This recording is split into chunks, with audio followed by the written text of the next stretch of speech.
Headlines brought to you by Chitale बंधू.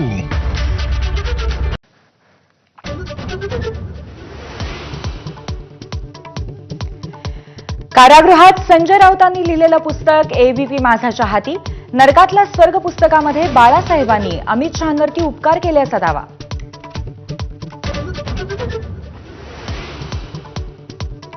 गोध्राकांडामध्ये मोदींना अटक करू नये अशी शरद पवारांनी भूमिका घेतली होती. नरकातला स्वर्ग पुस्तकामध्ये संजय राऊतांचा गौप्यस्फोट, अमित शहांच्या जामिनासाठी प्रयत्न केल्याचाही दावा.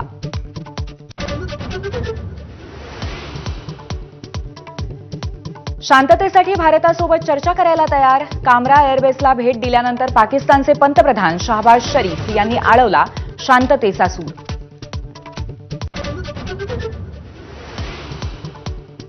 भारत आणि पाकिस्तानमधील युद्धबंदी करार फक्त 18 मे पर्यंतच. संसदेतील भाषणामध्ये पाकिस्तानचे उपपंतप्रधान इशाक दार यांचं वक्तव्य. डीजीएमओमधील हॉटलाईन संभाषणादरम्यान निर्णय घेतल्याचा दावा.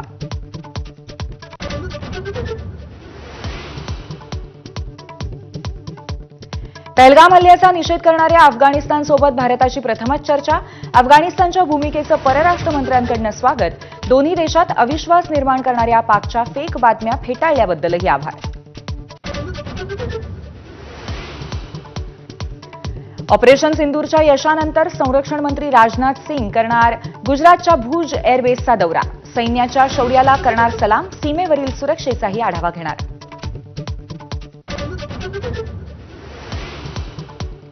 कर्नल सोफियानबद्दल आक्षेपार्ह वक्तव्य करणाऱ्या मंत्री विजय शहांच्या याचिकेवर आज पुन्हा सुनावणी. एफआयआरला शहांचं सुप्रीम कोर्टात आव्हान.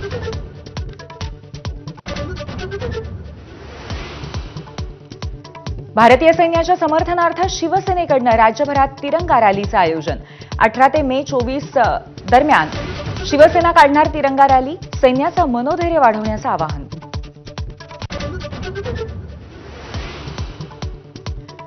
डोनाल्ड ट्रम्प यांच्या वक्तव्याला न जुमानता ॲपल भारतात गुंतवणूक करत राहणार असल्याची माहिती. भारताला प्रमुख उत्पादन केंद्र म्हणून कायम ठेवणार.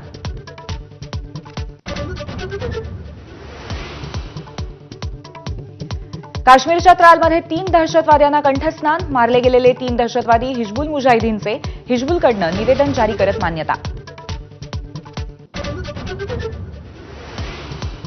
मुंबईमध्ये आज आणि उद्या वादळी पावसाचा अंदाज. हवामान खात्याकडून सतर्कतेचा इशारा.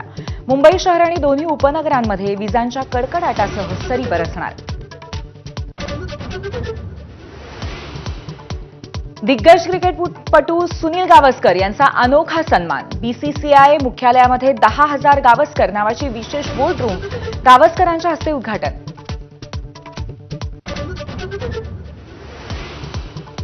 चंद्रपुरातल्या ताडोबा व्याघ्र प्रकल्पामध्ये छोटा मटका वाघाची दहशत. प्रेयसी नयनतारासाठी घेतला 3 वाघांचा जीव. Headlines brought to you by Chitale बंधू.